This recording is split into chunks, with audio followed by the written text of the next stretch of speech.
बिस्मिल्लाहिर्रहमानिर्रहीम। Matric class new physics के हवाले से नई वीडियो के साथ हाजिर हैं और आज हम इंशाल्लाह यूनिट 16 इलेक्ट्रोमैग्नेटिज्म के न्यू टॉपिक 16.6 एसी जनरेटर और 16.7 म्यूचुअल इंडक्शन को जो डिस्कस करेंगे। एसी जनरेटर को इन्होंने बहुत मुख्तसर सा बयान किया है, ज़्यादा वर्किंग इसकी बयान नहीं की है, ठीक है, इसलिए कि इसकी वर्किंग हम किसी हद तक पहले पढ़ भी चुके हैं इलेक्ट्रोमैग्नेटिक इंडक्शन में। यहाँ सिर्फ 4 लाइनें बताई। N AC generator is an electric generator that converts mechanical energy into electrical energy. एक ऐसा कहना चाहिए कंपोनेंट है जो मैकेनिकल एनर्जी जो भी किसी भी एक्सटर्नल मीन्स से दी जाती है, ठीक है, उसके ज़रिए जो है वो मैकेनिकल एनर्जी को जो है वो इलेक्ट्रिकल एनर्जी में कन्वर्ट करता है in the form of alternative EMF, alternating current. ठीक है, करंट जो यहाँ आता है वो डायरेक्ट करंट नहीं होता बल्कि अल्टरनेटिंग करंट होता है। N AC generator works on the principle of electromagnetic induction. बस ये चीज़ बताइए, ठीक है, ये 4 लाइनों में इसको बयान किया है, ज़्यादा तफसील नहीं की है। और जो तस्वीर भी दी है इसकी पिक्चर भी थोड़ी सी कहना चाहिए कि मुबहम सी है, ठीक है, तो हम इसको डिस्कस करते हैं। ये हमारे पास 2 मैग्नेट होते हैं जो साइडों पे होते हैं। इन मैग्नेट को फील्ड कॉइल कहा जाता है जनरेटर के अंदर, और बीच में जो कॉइल आपकी मूव करती है, ठीक है, जैसा कि हम इलेक्ट्रोमैग्नेटिक इंडक्शन में पहले डिस्कस भी कर चुके हैं।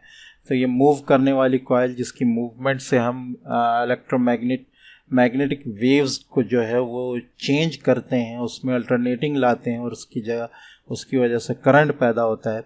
तो ये जो बीच में जो कॉइल आपकी मौजूद है ये आर्मेचर कहलाती है जनरेटर में। ये जब मूव करती है किसी भी एक्सटर्नल मीन्स से, तो यहाँ जब मैग्नेटिक फ्लक्स जो इसको मिल रहा होता है वो अल्टरनेट करता है, जिसकी वजह से करंट जो है वो पैदा होता है, करंट प्रोड्यूस होता है और अल्टरनेटिंग करंट पैदा होता है। ठीक है, तो अल्टरनेटिंग करंट किस तरह होता है, ठीक है, ये भी थोड़ा सा समझने की बात है। यहाँ अगर हम देखें तो यहाँ इन्होंने ये जो तस्वीर बनाई है थोड़ी सी मुबहम सी है। यहाँ पहले आप इसको इस तरह डिस्कस कर लें कि यहाँ जो है ये चीज़ जो जनरेटर में यूज़ होती है वो स्लिप रिंग्स कहलाती है, ठीक है, और जनरेटर में इस किस्म की होती है। ये जो इन्होंने बनाई है ये डीसी जनरेटर में डीसी कंडक्टर या डीसी जनरेटर में होती है, ठीक है।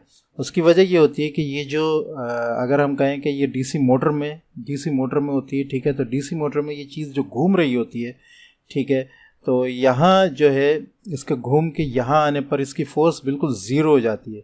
तो यहाँ जो है इसको इसलिए स्प्लिट किया जाता है, ये स्प्लिट रिंग कहलाती है, ताकि ये इनर्शिया की वजह से, चूँकि ये ऑलरेडी मूवमेंट में होती है, 180 डिग्री पर आकर जो है ये यहाँ पर आकर कहना चाहिए कि इसका जो मैग्नेटिक फ्लक्स है वो मिनिमम हो जाता है, ठीक है।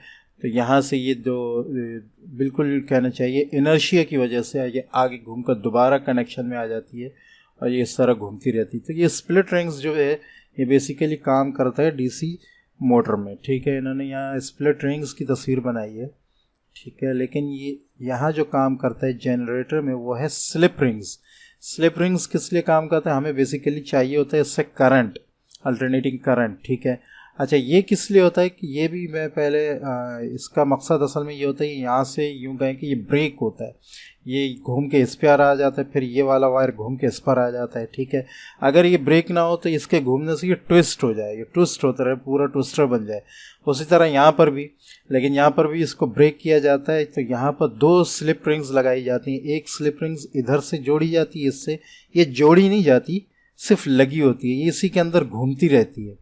ये जो कहना चाहिए आपको ये घूम रहा है, देख रहे हैं, ये जो पूरी कॉइल घूम रही है, आर्मेचर घूम रहा है, तो इसका ये साइड जो है ये लगा हुआ सपोज इसके साथ, तो ये इसी के अंदर घूमता रहता है, ठीक है। और ये साइड जो लगा है अगर इसके साथ, तो ये इसी कहना चाहिए रिंग के अंदर घूमता रहता है। तो इस तरह आपको दोनों साइड से जो है वो करंट मिलता है और बीच में आप जो चीज़ लगाते हैं, जो भी कहना चाहिए आप रेजिस्टेंस लगाएं, वो उसको करंट मिलता है, ठीक है। तो इस तरह ये जो कहना चाहिए आपका आर्मेचर है या कॉइल है ये ट्विस्ट नहीं होती है। अगर ये इसको हम जोड़ के रखें तो ये ट्विस्ट होती जाए। असल मकसद जो है वो स्लिप रिंग या स्प्लिट रिंग्स का यही होता है कि वो इस कॉइल को ट्विस्ट होने से बचाते हैं, ठीक है। अच्छा, दूसरी बात ये कि यहाँ हम जनरेटर की बात कर रहे हैं तो यहाँ फ़िलहाल हम डीसी मोटर की बात नहीं करेंगे। दूसरी बात ये कि यहाँ पर चूँकि ये तार मुसलसल लग रहा होता है, करंट पैदा हो रहा होता है, तो रेजिस्टेंस पैदा होता है, ठीक है। हीट के तौर पर जो है वो एनर्जी ज़ाय हो सकती है, तो उसको रिड्यूस मोर से मोर रिड्यूस करने के लिए कार्बन ब्रशेज़ इस्तेमाल होते हैं या ग्रेफाइट इस्तेमाल होता है, जो कि अपने अंदर एक लुब्रिकेंसी की ताकत रखता है, जिससे यहाँ कहना चाहिए कि करंट को आगे देने में कोई मसला नहीं होता, ठीक है। रेजिस्टेंस ज़्यादा नहीं आता, हीट लॉस यहाँ पर नहीं होता। तो किसी भी एक्सटर्नल मीन से जब हम इस आर्मेचर को मूवमेंट देते हैं तो ये घूमना शुरू करता है, ठीक है। जब ये मूव करता है तो मैग्नेटिक फ्लक्स में चेंज आता है, ठीक है, इसकी वजह से, ठीक है, मैग्नेटिक फील्ड्स चेंज होती है और उसी चेंज की वजह से यहाँ करंट पैदा होता है और वो अल्टरनेटिंग करंट होता है। अल्टरनेटिंग करंट कैसे होता है? अगर हम यहाँ से गौर करें, करंट हमारा यहाँ से इधर दौड़ रहा है, ठीक है, तो ये जो है आपका यहाँ से जब उस तरफ जाएगा तो जो फ्लेमिंग का जो राइट हैंड रूल है उसके मुताबिक जो है वो, चूँकि नॉर्थ से साउथ की तरफ मैग्नेटिक फील्ड जा रही है, तो फ्रंट फिंगर, फोर फिंगर का रुख इस तरफ होगा और सेकंड फिंगर का रुख उस तरफ होगा। करंट उधर जा रहा है तो फोर्स इसको ऊपर लेके जाएगी, थंब आपका ऊपर जाएगा, ठीक है। लेकिन जैसे ही ये यहाँ आएगी तो करंट इसका उधर जाने के बजाय इधर आने लगेगा, ठीक है, और उसकी वजह से फोर्स उसको नीचे लेके जाएगी। तो इस तरह करंट अल्टरनेट होता है। जब ये साइड, जैसे ये साइड आप इसको ए बी साइड कहते हैं, तो यहाँ से यहाँ करंट जा रहा है, लेकिन जैसे ये इधर आता है तो ये ए से बी की तरफ नहीं जाता करंट, बल्कि बी से ए की तरफ जाता है। तो इस तरह ये करंट, और इसी तरह यहाँ अगर इसको सी डी साइड कह दें तो ये अगर यहाँ से सी डी साइड पे आ रहा है तो जैसे ये उधर जाता है तो ये करंट डी सी साइड पे जाने लगता है। इस तरह करंट अल्टरनेट होता रहता है, इसकी वजह से अल्टरनेटिंग करंट यहाँ हमें मिलता है। और यही इसी अल्टरनेटिंग करंट की वजह से जो है आप कहना चाहिए कि आपको जो है वो आगे करंट मिलता है और ये मुसलसल जो है मूव होती रहती है और इससे आपको करंट मिलता रहता है, ठीक है। बेसिकली यही प्रिंसिपल है और इसको हम काफ़ी तफसील से जो है वो इलेक्ट्रोमैग्नेटिक इंडक्शन में जो है वो डिस्कस भी कर चुके हैं, लेकिन यहाँ थोड़ा सा ताकि जनरेटर का जो प्रिंसिपल है काम करने का, वर्किंग का, वो आपको समझ में आ जाए। ये थोड़ी सी मुबहम तस्वीर थी, इसलिए मैं इसकी तस्वीर जो है या मैंने आपके सामने रख दी है। ये है असल तस्वीर एसी जनरेटर की। इसमें स्लिप रिंग्स इस्तेमाल होती हैं, यहाँ पर भी आपके सामने आ रहा है, इस तरह की स्लिप रिंग्स होती हैं। और इस तरह की जो तस्वीर यहाँ बनी है वो बेसिकली इस्तेमाल होती है डीसी मोटर्स में या डीसी जनरेटर्स में। डीसी मोटर आप इससे पहले डिस्कस भी कर चुके हैं, ये वहाँ की तस्वीर है, ठीक है।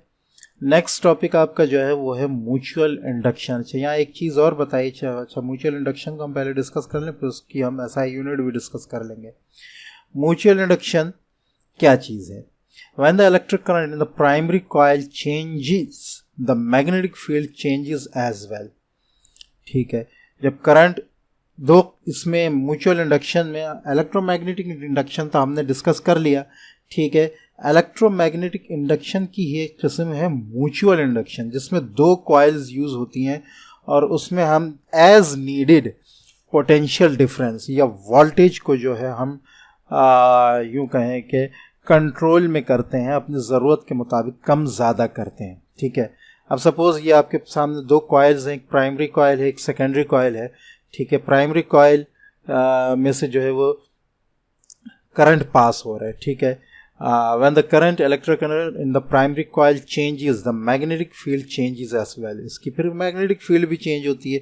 वही मैग्नेटिक फील्ड जो है चेंज होती है जब, तो वो इसके अंदर, ये जो यहाँ कंडक्टर आपका आ रहा है, इसके अंदर भी ज़ाहिर है वो, जब हम इस कॉइल को इस कॉइल के करीब लेकर आते हैं तो इसके अंदर भी वो चेंजेस लेकर आती है, ठीक है। मींस कि हम करंट तो इसके अंदर से गुजार रहे हैं, ठीक है, मैग्नेटिक फील्ड हम इसकी चेंज कर रहे हैं, अल्टरनेट कर रहे हैं, लेकिन इसके करीब आने की वजह से इसके अंदर भी वो चेंजिंग आएगी, करंट इसके अंदर भी दौड़ने लगेगा, जो हमें गैल्वेनोमीटर में मिलेगा। ये कहलाता है म्यूचुअल इंडक्शन। यूँ कहें कि इलेक्ट्रोमैग्नेटिक इंडक्शन जो है वो एक कॉइल में हो रही थी, लेकिन जब हम उसको यूज़ करते हैं दो कॉइलों के दरमियान किसी भी वजह से, वो आगे हम डिस्कस करेंगे, ठीक है, तो फिर वो जो है कहना चाहिए कि दूसरी कॉइल के अंदर भी आपको इलेक्ट्रिकल फील्ड जो है वो प्रोवाइड करती है।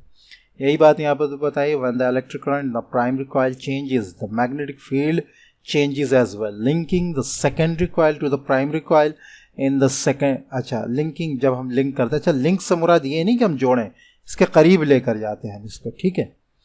In the secondary coil this shifting flux causes an EMF, ठीक है. सेकेंडरी कॉइल में इसकी वजह से यहाँ जो मैग्नेटिक फील्ड चेंज हो रही है उसकी वजह से वहाँ पर एक EMF क्रिएट होता है. Mutual induction describes this process. ये प्रोसेस जो है म्यूचुअल इंडक्शन कहलाता है. The secondary coils EMF is proportional to the primary coils rate of change of current. जितना करंट यहाँ चेंज होगा, जितना मैग्नेटिक फील्ड यहाँ चेंज होगा, उतना ही ज़्यादा वहाँ दूसरे कॉइल में EMF पैदा होगा. तो इसको नीचे इन्होंने इक्वेशन से जो है वो ज़ाहिर किया है, ठीक है. आप इसको कह लें कि EMF in secondary coil is directly proportional to delta, यानी rate of change of current in primary coil divided by rate of change of time, ठीक है. तो उसके बाद यहाँ इसको साइन ऑफ प्रोपोर्शनलिटी को ख़त्म करके साइन ऑफ इक्वालिटी में लेकर आए और एक कांस्टेंट लेकर आए m, जो कि कांस्टेंट ऑफ म्यूचुअल इंडक्टेंस है, ठीक है. ये कांस्टेंट है बीच में जो कि इस्तेमाल होता है. बाकी माइनस साइन भी लेकर आए हैं जो कि डायरेक्शन के ऑपोजिट होने को जाहिर करता है. उसको हम पहले डिस्कस कर चुके हैं इलेक्ट्रोमैग्नेटिक इंडक्शन में, ठीक है.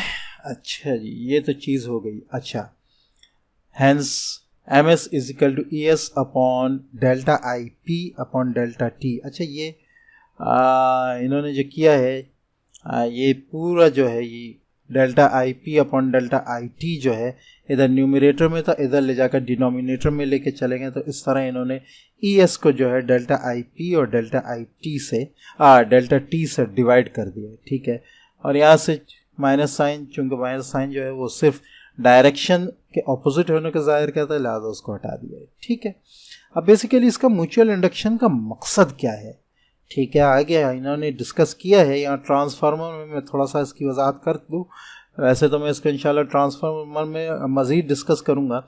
वो ये कि इसको बेसिकली यूज़ इसलिए किया जाता है कि इसकी मदद से हम एक कॉइल के पोटेंशियल डिफरेंस की वजह से दूसरे कॉइल में पोटेंशियल डिफरेंस हाई या लो पैदा करके उसको अपने मकसद के लिए इस्तेमाल कर सकते हैं. जैसे कि हाई अगर हम पैदा करें पोटेंशियल डिफरेंस, तो उसको हम ज़्यादा फासले पर ले जा सकते हैं. इस काम के लिए ट्रांसफार्मर यूज़ होते हैं. बिजली को जो है वो लंबे फासलों में पहुंचाने के लिए, और वो ट्रांसफार्मर जो है वो म्यूचुअल इंडक्शन पर ही काम कर रहे होते हैं. तो इंशाल्लाह उसके प्रिंसिपल को हम नेक्स्ट क्लास में डिस्कस करेंगे. मिलते हैं नेक्स्ट वीडियो में, तब तक के लिए इजाज़त. अस्सलामु अलैकुम व रहमतुल्लाहि व बरकातुहू.